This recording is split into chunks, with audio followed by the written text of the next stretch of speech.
Muy buenos días, vamos a ver optimización libre. Vamos voy a explicar los conceptos de máximos y mínimos relativos, los puntos críticos, el cálculo del crecimiento y decrecimiento.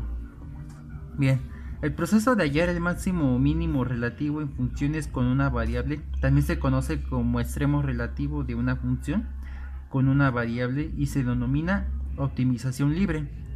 La utilización de la primera derivada para obtener el valor de x se conoce como condición de primer orden, mientras la utilización de la segunda derivada para evaluar los puntos críticos y el signo de la función se llama condición de segundo orden, lo que nos lleva a determinar la concavidad, el máximo o mínimo relativo y si el punto crítico es concluyente o no. Ahora sí, máximos y mínimos relativos. Un máximo relativo es el punto más alto de la gráfica de la función derivada de cualquier punto próximo, en tanto que un mínimo relativo es el punto de la gráfica de una función derivada más bajo que cualquier punto próximo. Los puntos del máximo relativo y mínimo relativo también se denominan extremos relativos, situación que podemos observar la siguiente gráfica. O sea, aquí tenemos aquí arribita un punto que es el máximo relativo y aquí hasta abajo el mínimo relativo. Aquí indica el crecimiento y aquí abajo ya indica el decrecimiento, ¿no? En caso de funciones no lineales como la gráfica anterior, si se conocen los intervalos se pueden identificar con facilidad los puntos máximos y los mínimos relativos, así como el crecimiento y decrecimiento de la función. Por otra parte, si determinamos el signo de la primera derivada, se pueden descubrir dónde es creciente o decreciente una función considerando los siguientes aspectos. Si la derivada es positiva y la pendiente de la tangente es positiva, entonces la función es creciente. Si la derivada es negativa y la pendiente de la tangente es negativa, entonces la función es decreciente. Esto se puede expresar en las siguientes gráficas. Aquí en este caso tenemos una gráfica. Aquí esto indica el crecimiento. Si la primera derivada de x, es mayor que 0, entonces es creciente.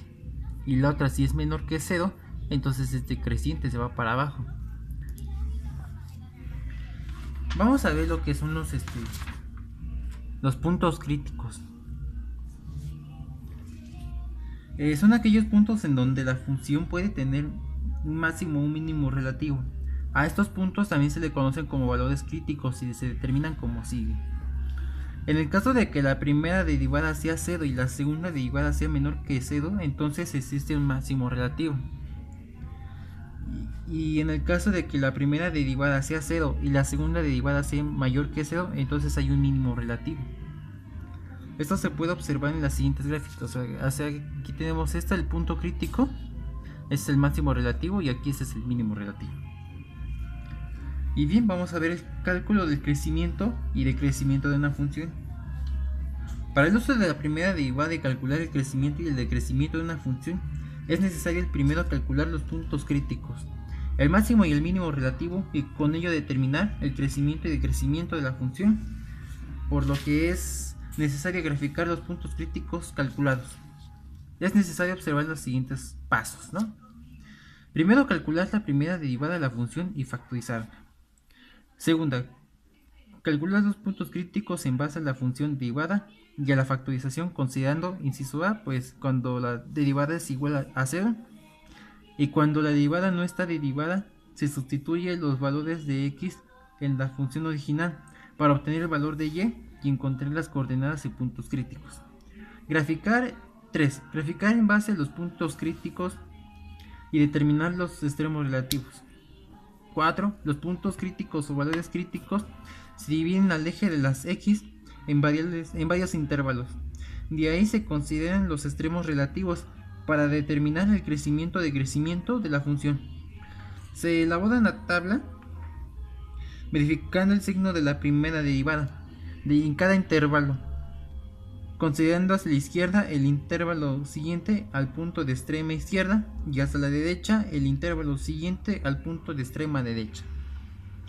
5. Se traza la gráfica considerando lo siguiente: que su crecimiento en los intervalos cuando f' de x es mayor que 0. Su decrecimiento cuando f de x es menor que 0. Y considerando que la tangente horizontal se dé cuando la derivada es igual a 0. Y bien, en el siguiente video pues vamos a ver un rápido ejemplo de lo que hemos estado hablando de la optimización libre. Mil gracias.